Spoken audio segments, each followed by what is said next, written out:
그래서 제가 이제 갈수록 점점 심한 환자들을 치료하게 됐는데, 정말 이렇게까지 된다라고 하고 이제 놀라는 경우들이 많습니다.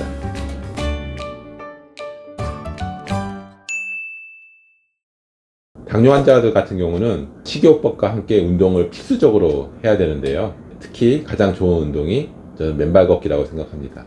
이 하지 근육이 튼튼해야지, 하지 근육의 볼륨이 커야지만 이 당을 효과적으로 연소시킬 수 있기 때문입니다. 제가 이제 맨발 걷기를 몰랐을 때는 걷기를 하라고 했는데, 맨발 걷기를 이제 알게 되면서 가장 당뇨에 좋은 운동이 맨발 걷기라는 것을 알게 됐습니다. 한간에는 당뇨 환자들은 맨발 걷기를 하지 말라는 그런 의견들도 있습니다. 저는 충분히 그거를 이해하고 어느 면에서는 이제 동의하는데요. 왜냐하면 이제 당뇨병 환자들 같은 경우에는 말초, 이런 신경이라든지 말초혈관의 기능이 좋지 않아서 발에 상처가 나면은 회복이 안 되는 어떤 문제가 생길 수 있기 때문입니다. 그래서 실제로 이제 궤양이 생기고 회복이 안 돼서 염증이 심해져서 결국은 절단해야 되는 그런 족부병증 같은 경우도 조심을 해야 되기 때문입니다. 하지만은 정말 그러한 경우에 굉장히 주의해서 한다면은 당뇨에 맨발 걷기만큼 좋은 운동이 없습니다. 그래서 당뇨 환자들 같은 경우는 황토라든지 모래 같은 또 부드러운 흙이 있는 곳에서, 너무 자극적이지 않은 곳에서 조금씩 시작하게 합니다. 이게 마사토라든지 자극이 센 곳에서는요, 효과는 되게 좋거든요. 지압 효과가 이제 좋기 때문에. 당뇨 환자분들도 그런 곳에서 하다 보면은 굉장히 컨디션이 좋아지는 걸 느낍니다. 그러다 보면은 이제 욕심을 내는 거죠. 그러다 보면은 피부가 약하고 혈액순환이 안 좋은 상태이기 때문에 이게 상처가 쉽게 나고 손상이 쉽게 되는 그런 문제가 생길 수 있습니다. 그렇기 때문에 처음부터 욕심내지 말고 부드러운 흙에서 조금씩 시간 늘려가시라 권하게 됩니다. 그러면 시간을 얼마나 하면 되느냐? 저는 식후에 1시간씩 하시라고 합니다. 그래서 하루에 한 3시간이 되는 거죠. 근데 사실은 현대인들이 이제 그렇게 하루에 3번 시간 내기도 사실 어렵고, 그렇기 때문에 그럼 하루에 2번만 하시라. 제가 예전에 한약과 침 위주로 치료했을 때는 3년 이상이 걸렸습니다. 근데 현미 채식 생즙을 위주로 치료를 했을 때는 1년에서 1년 반이 걸렸습니다. 그때 그냥 일반적인 걷기를 시켰거든요.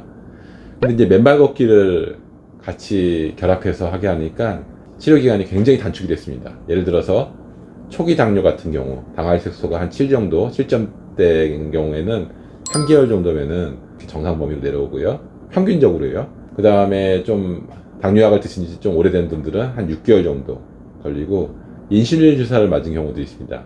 인슐린 주사를 맞은 경우에도 한 9개월 정도 걸리면은 인슐린 주사를 끊고도 정상 혈당을 유지하는 것을 보게 됩니다. 그래서 제가 이제 갈수록 점점 심한 환자들을 치료하게 됐는데, 정말 이렇게까지 된다라고 하고 이제 놀라는 경우들이 많습니다. 그래서 이와 같이 당뇨 같은 경우는 평생 약을 먹어야 되고 합병증을 막을 수 없고 이러한 난치병이 아닙니다. 적절하게 자연요법을 하고 너무 심한 경우에는 의학적인 치료를 같이 병행한다면은 그 치료 기간을 이렇게 1년 이내로 할 수 있고, 이런 의학적 치료를, 한의학적 치료를 중단하고도 평상시 식이요법, 그 다음에 맨발 걷기를 꾸준히 하신다면은 재발하지 않고 합병증을 예방할 수 있는 것입니다.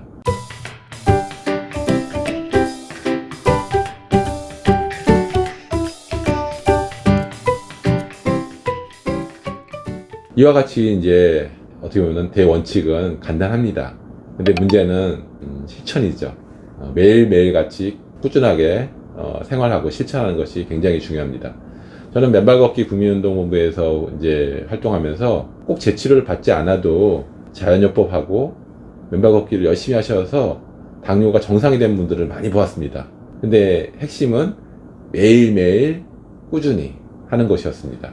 그래서 어떻게 보면 꾸준히 한다는 게, 의지를 가지고 이러한 것들이 가장 당뇨 치료에 있어서 어려운 점이라고 할 수 있을 것 같습니다. 하지만 분명히 이와 같이 꾸준히 하신다면 좋은 결과를 가져올 것이라고 확신합니다. 제가 이렇게 치료를 하다 보면서 크게 중요한 것이 2가지가 있다는 것을 보게 됩니다. 첫 번째는 이제 수면입니다. 이 수면 상태가 특히 공복 혈당에 굉장히 중요한 것을 보게 됩니다. 사실은 공복 혈당을 잘 조절하는 것이 어떻게 보면 당뇨 치료가 잘 되었다라는 뜻이기도 하거든요. 그래서 수면에 방해되는 것들을 최대한 피하셔야 됩니다. 커피를 마신다든지 밤늦게까지 스마트폰을 본다든지 주변에 전자파가 많은 그러한 기계들을 같이 이제 있는 상태에서 잔다든지 또 소음이 있는 곳에서 잔다든지 이런 것들을 피하시고 수면을 좋게 하신다면은 공복 혈당에 굉장히 도움이 되는 것을 보게 됩니다. 두 번째로 중요한 게 뭐냐면은 스트레스입니다. 스트레스를 많이 받는 경우에 또 혈당 조절이 잘 안 됩니다. 스트레스로 인해서 자율신경계 기능이 교란되고 교감신경계가 많이 흥분되고 그러면은 혈당 조절에 문제가 오게 됩니다. 그래서 이런 경우에는 이제 명상이라든지 신앙이 있는 분들은 기도라든지 이와 같은 것들을 병행하시면서 마음을 다스려 주시면 좋겠습니다. 이와 같이 이제 당뇨에 있어서 자연요법과 한방치료에 대해서 살펴봤는데요. 당뇨는 만성병, 난치병, 합병증을 막을 수 없는 그러한 질환이 아닙니다.